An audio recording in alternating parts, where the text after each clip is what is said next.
And welcome to this edition of the Native News Update on this Thursday, June 16th. I'm your host for today's program, Paul DeMain. And many of the stories right here can also be found at our website at IndianCountryNews.com. And here are some of the news stories for the day from the Associated Press and other Native news sources. Closing arguments in the self-help author Arthur Ray's manslaughter trial are expected this week, thereby handing the case to jurors who will decide whether Ray is responsible for the deaths of 3 people stemming from a heat endurance ceremony he led. The jury has heard months of testimony, a case that could send Ray to prison for more than 37 years. Jurors must find that Ray was aware of and consciously disregarded a substantial and unjustifiable risk of death to convict him of 3 counts of manslaughter. Prosecutors say they clearly have proven that Ray was reckless in his handling of the ceremony that is commonly used by American Indians to rid the body of toxins. They say Ray recklessly caused the deaths by increasing the heat and humidity of the October 2009 sweat lodge and failing to check on participants who were vomiting, passed out, or were having trouble breathing. Ray's attorneys contend that heat had nothing to do with the deaths. They called 2 witnesses during the trial to support the argument that toxins or poisons contributed to the deaths and that investigators ignored that possibility. The largest mining company in Idaho's Silver Valley will pay $263 million plus interest to settle one of the nation's largest Superfund lawsuits, one of the top 10 such settlements in history, the U.S. Environmental Protection Agency said this week. The U.S. Department of Justice announced this week that Hecla Mining Company of Coeur d'Alene, Idaho, will pay the money to the United States, the state of Idaho, and the Coeur d'Alene tribal government for releasing mining waste into the environment during decades of silver production. The settlement was filed this week in federal court in Boise, Idaho. Hecla was the last major defendant remaining in a huge Superfund lawsuit filed in 1991. Of the money, 75% will go to the EPA for cleanup work. The remaining 25% will go to federal, state, and tribal entities to help repair the environment and restore wildlife in the valley, according to the EPA. The Obama administration announced June 14th it has rescinded a rule that blocked tribes from building casinos far from their reservations, reviving hopes among local officials for casino gambling in the Catskills of New York and Wisconsin. Assistant Secretary for Indian Affairs Larry Eckelhawk announced the policy change to tribal leaders at the National Congress of American Indians conference being held in Milwaukee, Wisconsin this week. The changes overturns the so-called commutability rule created in 2008 by then Interior Secretary Dirk Kempthorne. According to the rule, a casino beyond reasonable commuting distance from a tribe's reservation was damaging to life on the reservation because its residents would move to follow new jobs. Quote, the 2008 guidance memorandum was unnecessary and was issued without the benefit of tribal consultation, unquote, Eckelhawk said. We will proceed to process off-reservation gaming applications in a transparent manner consistent with existing law. Under existing federal regulations, tribe must still satisfy several requirements to operate an off-reservation gambling facility off of their reservations.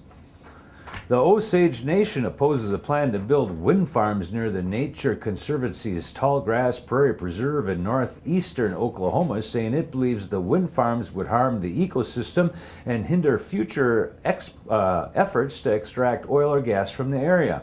In a statement posted on the tribe's website this week, Osage Chief John Red Eagle said the Pawhuska-based tribe isn't opposed to alternative energy development, but the tribe's mineral council believes the sites being considered for development cover about 30,000 acres and are located in prime areas for future oil and gas recovery. He also said the projects would have an adverse impact upon the overall ecosystem of the Tallgrass Prairie, a true national treasure. An Anadarko-based tribe is set to unveil a solar energy project and say it will push for a clean energy economy. The Delaware Nation discussed its plans for the solar array project at its new Tribal Justice Center during a news conference on June 15th. Tribal President Kerry Holton and executives from the tribal-operated companies that are performing the work spoke at the event. The Lumbee Tribe has inaugurated its first female tribal leader. The Fayetteville Observer reported June 15th that Sharon Hunt was formally welcomed to her new post with a performance by the tribe's Southern Sun Drum group and a swearing-in ceremony at the Southern Spirit Community Center in Robinson County.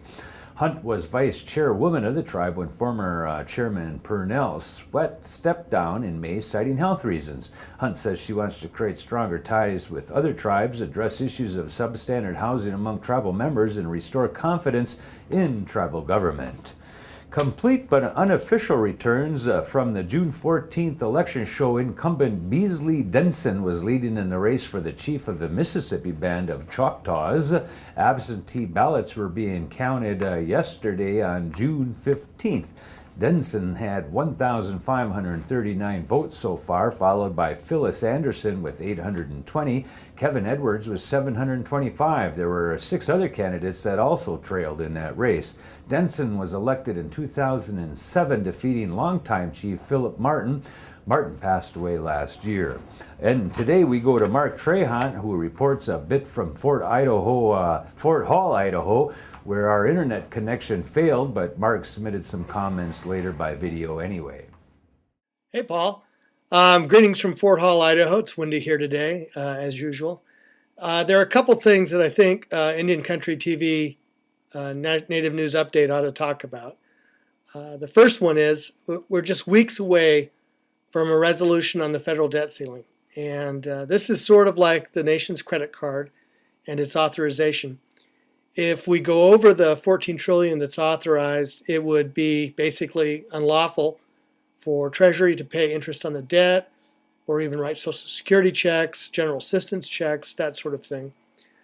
One idea being floated by the Republicans is a $2 trillion in budget cuts for every $1 trillion in limit increase. And so you can see pretty quickly how significant this could be to Indian country, where lean budgets are already the rule. It could cause quite a bit of constrictive policies right away in terms of how Indian country receives federal appropriations. I think it's also worth noting that this week was the National Congress of American Indians, and one of the things they talked about this week was social media. Programs like this and what's been going on with Indian country communications, I think, are classic examples of rethinking how people are reached through social media. One tribe, for example, my tribe, the Shoshone Bannock tribe, really does it right. There's an independent newspaper, the Shoban News, and it does what it does, and it's independent. But then the tribe has its own message, and they often release things through Facebook pages, direct press releases. I think it really shows that this is both a time of opportunity and one for lots of experiments from Indian country and social media. And again, I think Indian Country TV is right there. That's what I have today, so greetings from Fort Hall, and I'll be back later. And remember, his latest book, The Latest Great Battle of the Indian Wars, can be ordered online and by looking around his website at marktrahant.com. And that is the latest roundup of news from Indian Country on this edition of the Native News Update. We want to thank you all for coming here and joining with us. Stop by again soon. Miigwech.